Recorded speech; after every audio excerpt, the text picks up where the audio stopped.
Buhay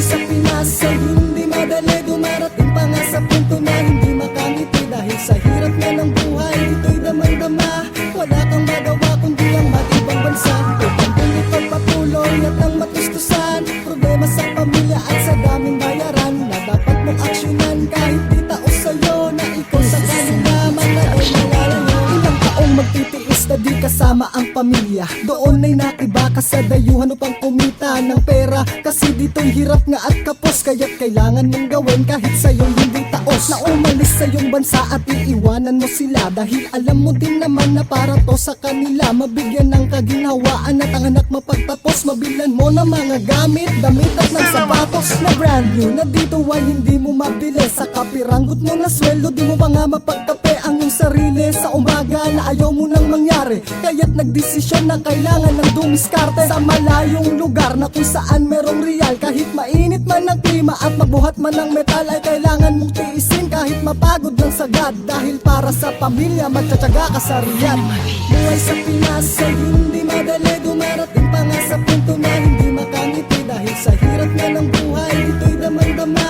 Wala kang magawa kundi ang mag-ibang bansa. Upang dili pagpatuloy at ang matustusan. Problema sa pamilya at sa daming bayaran na dapat mong aksyonan. Kahit di taos sa'yo na ikaw sa kanila manlaon malalayo. Iininda ang trangkaso, ano man ang mangyari, nang mabuo mo lang ang iyong 1 month salary upang iyong ipadala. Kasi sila'y naghihintay, naniningil na ang Bombay. Meral ko tubig at ang bahay na inyong inuupahan sa loob ng 8 taon. Na siyang sakit sa ulo mo na talagang bumabaon. Kaya't wala kang magawa, kailangan talagang gawin. Tumagaktak man ang pawis na para bang namis na rin. Na dumadaloy sa noo sa kakatrabaho ng gusto. Maitawid mo lang sa gutom, matirang pamilya mo at mabayaran ng lahat ang nakapila mong atraso. Balang araw may ginhawa, yan ang nasa isip kaso. Di mo pwedeng hakbangan, magsimula ka sa baba. Dahil hindi naman din pwedeng magsimula ka sa gitna. Yan ang imahe ng Pinoy, dala ang sipag at tiyaga. Handang makipagsapalaran sa manpanig ng bansa.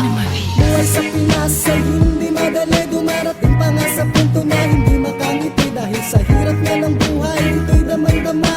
Wala kang magawa kundi ang mag-ibang bansa. Upang dili pagpatuloy at ang matustusan. Problema sa pamilya at sa daming bayaran na dapat mong aksyonan. Kahit di taos sa'yo na ikaw sa kanila manlaon malalayo. Ito na lang ang paraan ng makipagsapalaran sa kanluran at baka sakaling kabaliktaran ng ganitong kalakaran at mabago ang kapalaran. Labag man sa loob na iwan ng sariling bayan, kailangan dahil sa dami ng mga bayaran at makapasok ang mga anak mo sa paaralan. Alam mong matatagalan, lahat ay pagtsatsagaan, titiisin ang hirap at pagod basta't mapadalan mo sila ng magagarang laruan at bagong damit. Tsokolate na merong pagmamahal na kalakip at sa halip na indahin mo ang bawat sakit ay iisipin na lang ng ngiti naman ang kapalit. Dahil ganyan nga kapait ang buhay sa realidad. Sa Pinas ang kita'y maliit kumpara sa Riyadh. Kahit nasa init ng araw, balat ay mabilad. Para sa pangarap ay patuloy lang sa paglipad.